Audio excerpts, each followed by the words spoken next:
세계 역사를 바꾼 그러한 씨앗에 대한 이야기가 있더라고요. 몇 권의 책들이 나와 있는데요. 그 중에 한 열 몇 개가 세계 역사를 바꾼 씨앗이라고 표현되어 있더라고요. 근데 그 중에서도 대표적인 공통적으로 나누는 그 씨앗들이 뭐가 있냐면 밀, 면화, 감자 이렇게 표현이 되더라고요. 밀은 어떻게 세계 역사를 바꿨냐 했더니 그동안은 사냥을 했었는데 이 밀 덕분에 농사가 시작되었고 농사가 시작되니까 사람들이 모이게 되고 모이게 되니까 도시가 생겼다는 거예요. 그래서 밀이라는 것 자체가 인류 역사를 바꿀 수 있는 중요한 역할을 했던 것이 이 밀이었다고 얘기를 해요. 두 번째, 이 면화는 뭘 의미하는 것이냐면 여러분, 면화를 가지고는 뭘 만듭니까? 하여튼 뭘 만들죠. 근데 그 면화 덕분에 시작된 게 뭐냐면 산업혁명입니다. 18세기에 영국의 산업혁명이 일어났는데 인류 역사가 확 바뀐 거 아닙니까? 지금 스마트폰에서 인공지능 시대로 바뀌는 것처럼 그런 엄청난 역할을 한 것이 산업혁명인데 그 산업혁명을 가능하게 했던 것이 뭐냐면 이 면화 씨앗이었다고 설명을 하더라고요. 그래서 면화를 통하여 직물이 만들어지고 옷이 만들어지고 대량 생산이 되고 이제 이런 역할을 했던 것이 이 면화였다고 얘기합니다. 세 번째는 감자인데요. 이건 우리나라도 마찬가지입니다. 원래 우리나라가 처음부터 감자가 있었던 것이 아니라 아마 제가 어디서 본 건데요. 아마도 조선 시대 때 감자가 들어와 가지고 그 감자를 재배하고 나서부터 기근이 좀 이겨지게 되고 우리나라뿐만 아니라 전 세계적으로도 감자가 제대로 재배가 되고 난 이후부터 뭐가 없어지기 시작했냐면 사람들이 굶어 죽는 일이 좀 적어지게 됐고 사람이 굶어 죽는 것이 적어지니까 인구가 늘어나요, 줄어들어요? 늘어나게 된 거죠. 그래서 이 감자 역시도 중요한 역할을 했고 제가 한번 질문을 해보겠습니다. 우리나라에는 감자가 먼저 들어왔을까요? 고구마가 먼저 들어왔을까요? 네? 여러분, 맛없는 것은 먼저 들어오게 돼 있잖아요. 맛있는 게 뒤에 들어오잖아요. 고구마가 나중에 들어왔는데 이 고구마가 정착되기까지 우여곡절이 굉장히 많았더라고요. 어떤 그 사람들을 통해서. 그래서 이 밀, 면화, 감자 이런 것들이 인류 역사에 문명을 바꿀 수 있는 역할을 했는데 이들 씨앗들보다 더 위대한 씨앗이 있는데요. 그 위대한 씨앗이 예수님의 부활이라는 것입니다. 여러분, 예수님의 부활은 죽음을 이기고 그리고 이 땅에서의 절망을 이기는 그러한 역할을 한 것이 예수님의 부활입니다.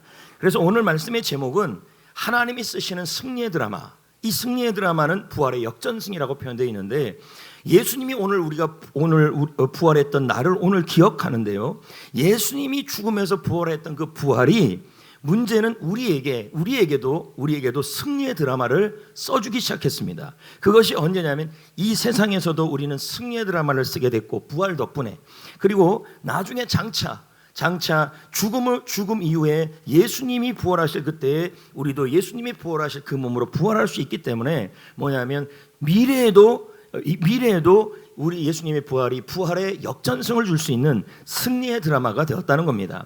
이 말씀을 통해서 본다면 사람은요 기본적으로 두 가지 때문에 힘들어합니다. 첫 번째가 죽음입니다. 여러분, 이 자리에 있는 여러분들 모두 죽는 거 좋아요, 나빠요? 나빠요. 그게 맞습니다. 2장 15절 히브리서 2장 15절 시작. 죽기를 무서워함으로 일생에 매여 종로로 타는 자들 이렇게 되어 있죠. 사람들은 죽음을 무서워한다는 얘기입니다. 여러분은 죽는 게 좋아요, 나빠요? 나빠요. 오늘 해피코스 토크할 때도 제가 이 얘기를 나누는데요. 사람들이 죽음을 싫어하는 이유가 있어요. 무서워하는 이유가. 첫 번째는 여러분이 사랑했고 좋아했던 사람들과 이별 때문에 그래요. 말 그대로 예수 그리스도 안에서 죽었음에도 불구하고 우리가 장례식장에 가면 많은 분들이 그리스도를 믿음에도 불구하고 왜냐하면 많이 울어요. 왜냐하면 다시 만날다라는 소망은 있지만 이게 이별이라고 생각해서 눈물이 날 수밖에 없지요. 그래서 우리가 죽음이 두려운 이유 중에 하나가 내가 사랑하는 자녀들, 내가 사랑하는 부모님들, 또 여러분이 사랑하는 사람들과 헤어질 수밖에 없다라는 그 사실 때문에 두렵습니다. 두 번째, 왜 사람이 또 죽음을 두려워하냐면요. 여러분들 저나 여러분이나 누구나 할 것 없이 다 죄책감인들이 있어요. 근데 사람이라는 게 영혼을 사랑하는 마음이 있기 때문에 영혼, 이 영적인 세계에 대한 그런 것들이 있기 때문에 죄책감 문제가 해결 안 됐을 때 사람들이 죽을 때 어떤 마음이 드냐면 이대로 죽으면 큰 벌을 받을 것 같은 그런 마음들이 듭니다. 오늘 토크 시간에도 이 얘기를 할 건데요. 그러니까 이대로 죽으면 죽음 이후에 좋은 곳으로 못 갈 것 같은 그런 막연한 두려움들이 있다는 얘기예요. 죄 문제가 해결이 안 되니까.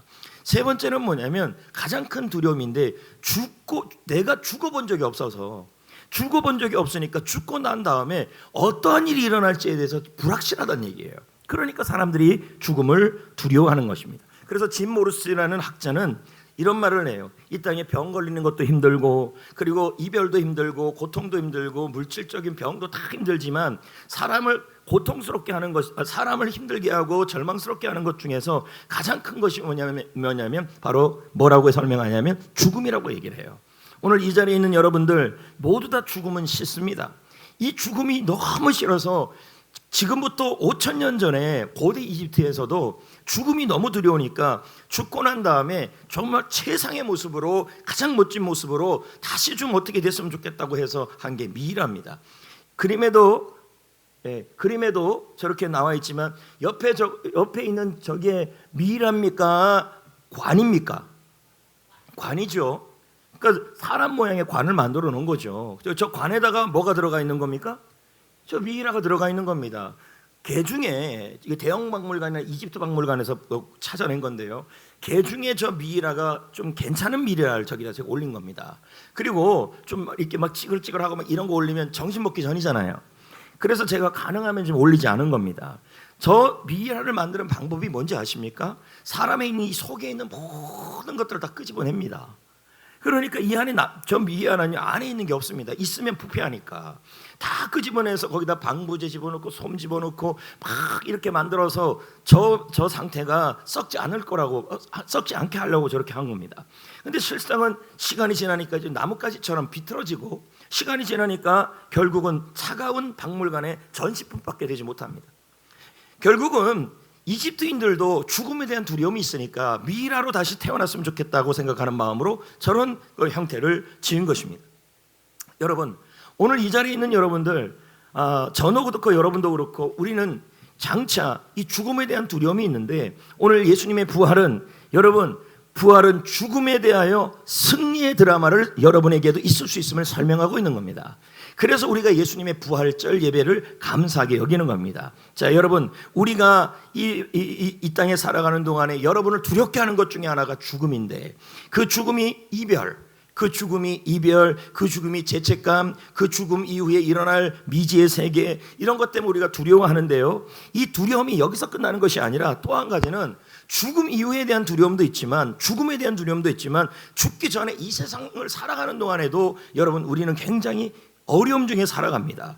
그러니까 이런 어려움 중에서도 여러분 죽음 이후에 반전의 드라마가 있어도 너무 감사하지만 지금 이 땅에 살아가는 있는 동안에도 여러분 우리는 승리의 드라마가 써져야 하는 겁니다. 실상은 그런데요.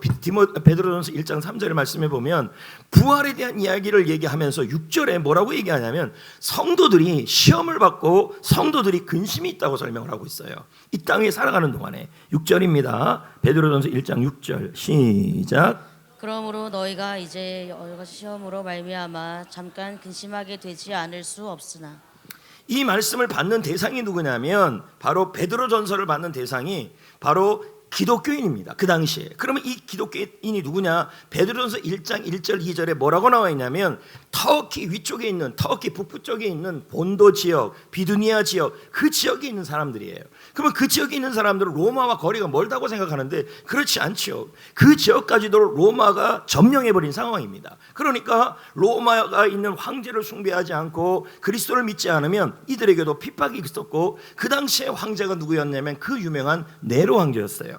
네로 황제들이 기독교인이 예수 그리스도를 믿는다는 이유만으로 어떻게 했냐면요, 짐승 가죽을 기독교인들에게 씌우게 한 다음에 그런 다음에 콜로세움이나 원형 경기장에 기독교인들을 집어넣습니다. 그러면 사냥개들이 와서 뜯어먹는 거예요. 뜯게 하는 거예요. 그러면 그 모습을 그 2만 명, 3만 명, 지금 우리가 잠실 경기장이나 월드컵 경기장이 2만 명, 3만 명 모이는데요. 당시 로마의 콜로세움이나 원형 경기장은요 곳곳에 있는데요. 기본이 1만 명, 2만 명, 3만 명. 오늘날은 다를 게 없습니다. 경기장이요. 근데 그렇게 사람이 찢기는 모습을 보면서 좋아했다는 거예요. 그것도 기독교인을요. 그것뿐입니까? 여기 지금 여기 나와 있는 것처럼 기독교인을요 저 끓는 물에 저렇게 집어넣은 겁니다. 저런 고통이 매일매일 저런 고통을 준비되어 있는 것입니다. 왜 그렇습니까? 예수 그리스도를 믿지 말라는 거예요. 예수를 믿지 말고 로마 황제를 믿으라고 지금 설명을 하는 것입니다.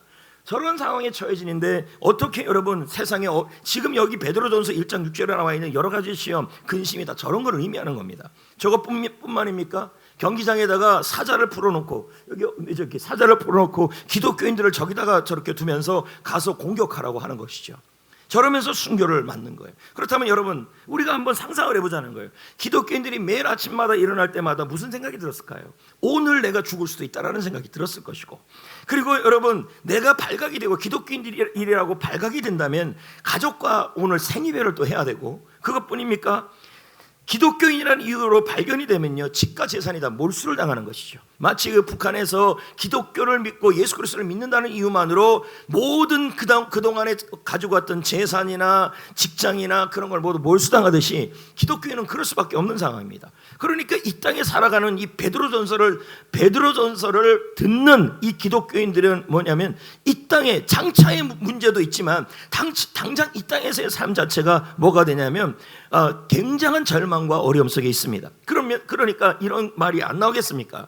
매일마다 내가 예수 그리스도를 믿는데 이 믿음 때문에 이 고통을 언제까지 받아야 하는가? 그리고 내가 믿는 이 믿음을 내가 진짜 붙잡을 만한 가치가 있느냐? 그런 생각이 계속 들었을 것입니다. 그런데 우리는 지금 여러분들은, 저와 여러분은 현재 초대교인 성도들이 받았던 그러한 현재의 절망과는 거리가 멀겠죠. 그러나 각자는요 나름대로 절망들이 다 있다는 것입니다. 지난주 신문에요 이런 신문의 기사가 써 있더라고요. 뭐냐면 현재 2030 세대가 직장이 없어서 쉬고 있는 사람들이 50만 명이 넘어요. 근데 그들이 신문 기사의 헤드라인에 뭐라 나왔냐면 이 청년들이 2030 세대들의 청년들이 입에서 나오는 말이 이번 생은 망했다는 거예요. 대한민국에서 태어난 것 자체가 망했고 이번 생에는 그냥 절망이에요. 망했어요. 그러니까 더 이상 이번 생에서 뭔가 희망을 갖고 도전할 만한 그런 위치가 안 됐다는 거 지금 설명을 하는 거예요. 이번 생은 망했다. 그러면 이들은 2030은 지금 뭘 설명하고 있냐면 절망이에요. 절망.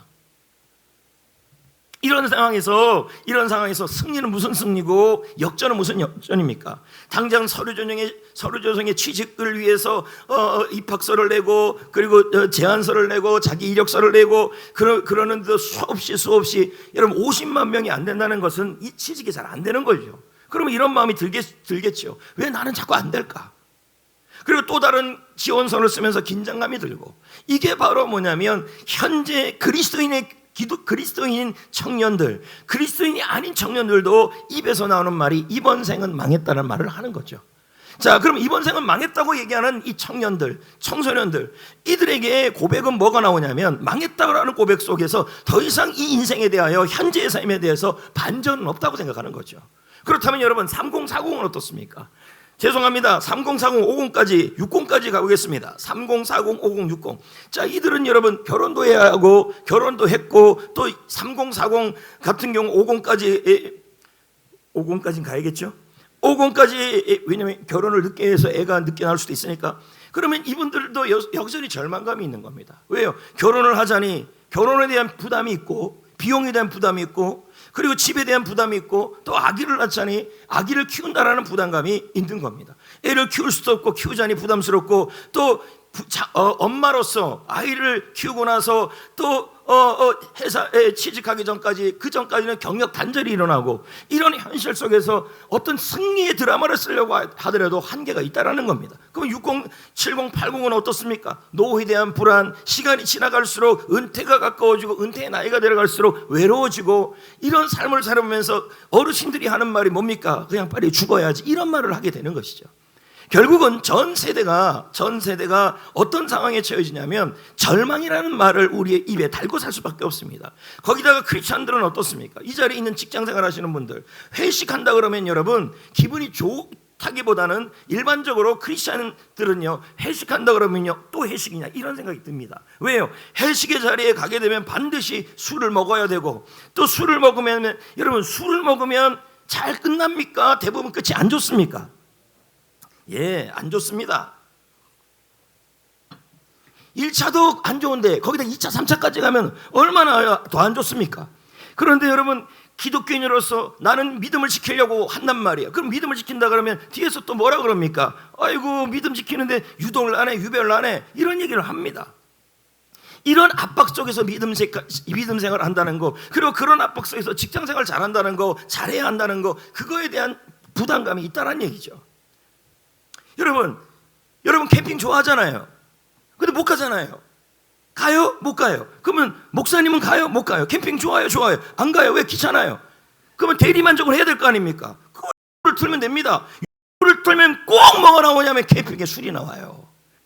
요즘 세상은요, 회식 문화 안에서 신앙을 지키기가 쉽지가 않은 그러한 절망 속에서 살아가는 그런 어려움 속에 있습니다. 이게 바로 초대교회 성도들의 모습이고 우리의 모습입니다. 자, 정리해 봅시다. 우리는 모두 두려움이 있습니다. 죽음에 대한 두려움. 정리해 봅시다. 부활절을 기점으로 왜 베드로가 1장 3절에 부활을 설명하면서 산소망이라는 이야기를 전하고 있습니다. 그러면 우리는 죽음에 대한 두려움도 있고 지금 현재에 대한 절망도 있습니다. 근데 베드로가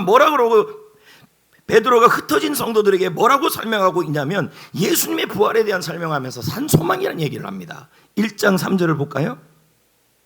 뭐라고 되어 있는지 읽어볼까요? 시작. 산소망이 있게 하시며. 주 예수 나의 산소망이래요. 그러면서 전후 문맥을 본다면 부활하신 예수님이 우리의 산소망이래요. 지금 그렇게 설명하고 있는 거예요. 가장 어려운 것이 뭐냐면 이거에 대한 해석입니다. 왜냐하면 우리가 찬양을 부릅니다. 여러분들이 주 예수 나의 산소망 하는데 정확한 개념을 이해하지 못하고 부릅니다.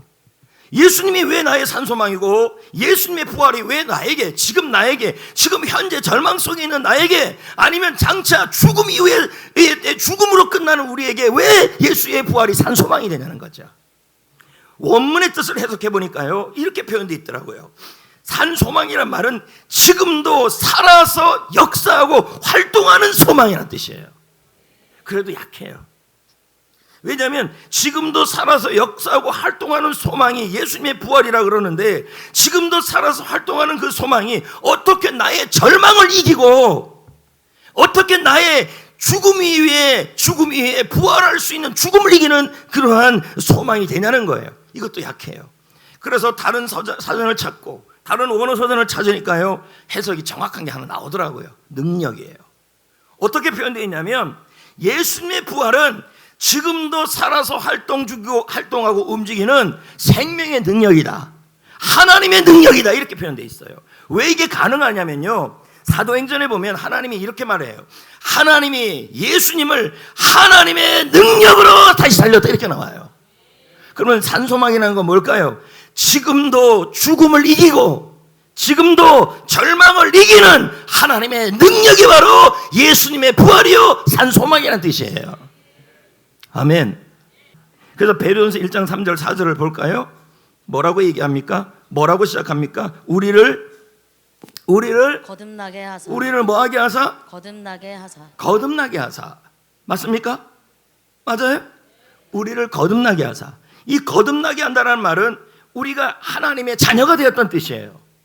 맞습니까? 하나님의 자녀가 되었다는 말은 베드로전서 3장 4절에 1장 4절에 이렇게 표현하고 있어요. 우리가 장차 썩지 않고 더럽히지 않고 새하지 아니하는 유업을 입게 된다. 문맥을 통해 본다면 여러분 부활한 몸으로 입게 된다는 뜻이에요. 그러므로 여러분 우리가 하나님의 자녀잖아요. 하나님의 자녀가 됐다면 우리가 거듭난 사람들이에요. 거듭난 사람이란 말은 장차 죽음을 이기는 소망인, 죽음을 이기는 하나님의 능력인 예수 그리스도의 부활을 통하여 우리도 부활할 수 있는 썩지 않는 몸을 입게 될 거란 뜻이에요. 이걸 더 설명하는 내용이요, 어디 나오냐면요, 토마스 왓슨 청교도가 하는 말이 있어요. 읽어볼까요? 시작. 거듭남은 부활의 약속이며 죽음의 공포에 대한 우리의 승리입니다. 자, 여러분 거듭났다, 이 말은 예수님 하나님의 자녀가 되었다, 이 뜻이에요. 그럼 여러분 하나님의 자녀잖아요. 하나님의 자녀가 됐죠. 하나님의 자녀가 됐으면 여러분은 장차 죽음을 이기고 이기신 예수님처럼 부활을 할 거라는 약속을 받았던 뜻이 되는 거예요. 이걸요 요한일서 3장 2절에 또 설명을 하고 있어요. 볼까요? 네. 사랑하는 자들아, 시작. 사랑하는 자들아, 우리가 지금은, 하나님의 자, 자녀라. 뭐라고 설명하고 있어요? 그럼 우리는 하나님의 자녀예요. 거듭났어요. 그러니까 어떻게 된대요? 장래에 어떻게 될지 아직 우리 아직 부활 안 했잖아요. 그러나 그가 나타나시면, 예수님이 재림하시면 우리가 그와 같은 줄, 뭐예요? 예수님이 부활하신 몸으로 우리도 뭐 한다는 거예요? 부활할 것을 알게 된다는 뜻이에요. 하나님의 자녀가 된 우리가요. 아멘. 자, 그거에 대한 예로 이 나비 보십시오. 저기 뭐가 꼬물꼬물 움직이죠? 아니, 안 움직이죠? 얘 저기 보이잖아요. 애벌레. 저 애벌레가 꽃이 되죠. 꽃이 안에 들어가죠. 그러면 저 꽃이 안이 어두워요, 어둡지 않아요? 어두워요. 근데 저게 끝이 아니잖아요. 저 어두움을 통과하고 나면 뭐가 됩니까? 나비가 되잖아요. 그렇지 않습니까? 마찬가지로 여러분, 우리도 죽음이란 어두움이 있어요. 그리고 죽음이란 어둠이 있다 할지라도 예수 그리스도를 믿은 우리는, 하나님의 자녀가 된 우리는 장차 썩지 아니할 것을 유업으로 얻게 된다는 얘기예요. 예수님이 부활한 몸으로, 지금의 몸이 아니라 예수님이 부활한 그 몸으로 뭐예요? 부활할 거라는 얘기예요. 그러니까 우리는 미래가 승리의 드라마가 준비되어 있다는 뜻이에요. 아멘. 네. 이렇게. 그래서 나중에 장차 예수님이 오실 때 부활하는 몸이 이 몸이 아니죠? 이 몸이 아니죠? 어떤 몸이에요? 영광의 몸. 고린도전서 15장에. 그리고 썩을 몸이 아니라 썩지 아니할 몸. 맞습니까? 그리고 부끄러운 몸이 아니라 어떤 몸입니까? 영광스러운 몸. 그 몸으로 부활할 것이라는 얘기입니다. 그래서 여러분, 지금 우리가 죽음의 공포가 있다 할지라도 예수님의 부활 덕분에 우리는 예수 그리스도 안에서 산 소망이 생긴 겁니다. 죽음을 이기는 하나님의 능력이 장차 우리를 예수님이 부활할 몸으로 부활시켜 주실 겁니다. 아멘. 그래서 보네퍼가 이런 말을 해요. 읽어볼까요? 시작. 부활하신 그리스도는 죽음의 공포에서 우리를 자유롭게 하십니다. 이 얘기를 베드로가 1장 3절을 지나 4절, 5절, 6절을 지나서 오히려 기뻐한대요. 절망이 있는데. 자, 보자고요. 시작. 그러므로 너희가 이제 여러 가지 시험으로 말미암아 잠깐 근심하게 되지 않을 수 없으나 오히려 크게 기뻐하는. 그러면 여러분, 이 베드로전서를 받는 성도들이 이 고난이 잠깐의 고난이고 표현이 있지만 사실은 어느 정도였냐면 절망이에요. 생계에 문제가 생기고 직장에 문제가 생기고 그리고 살아가는 삶에 문제가 생기는 그런 상황이에요. 그런 상황에서도 오히려 기뻐할 수 있다는 얘기예요. 왜요? 예수님이 나의 산소망이 되니까. 주 예수 나의 산소망. 왜 나의 산소망입니까? 절망을 이기시는 하나님의 능력이시기 때문에. 예수님의 부활이. 그래서 헬무트가 하는 말이 뭡니까? 헬무트 틸리케가 하는 말이에요. 그리스도의 부활은 지금의 절망을 뚫는 희망의 문을 열어준다. 빌립보 3장 10절, 부활의 권능을 알고. 여러분, 부활을 권능이라고 표현되어 있습니다. 이 말씀은 뭡니까? 이 말씀은 예수님의 부활은 권능이 되어서 지금도 살아서 움직이는, 절망을 이기는 하나님의 능력이 될 수 있다는 뜻을 설명하고 있는 거예요. 아멘. 그래서 여러분, 에밀 브루너라고요, 스위스의 신학자가요, 아주 멋진 얘기를 했어요. 예수님의 부활을 아는 사람들은요, 모든 절망이 있다 할지라도 그 절망에 대해서 하나님이 위대한 그러나를 만들어내신다고 얘기해요. 그러나, 하나님의 그러나예요. 자, 예를 들면 이런 거죠. 지금 현재 절망이 있어요. 그럼에도 불구하고 여러분, 우리 예수님의 부활은 지금도 살아 역사하시는 하나님의 능력이 되니까, 그 능력 덕분에 하나님은 예수님의 부활을 통해 지금 현재 여러분의 고난과 절망도 하나님의 그러나의 드라마로 만들어내신다는 뜻이에요.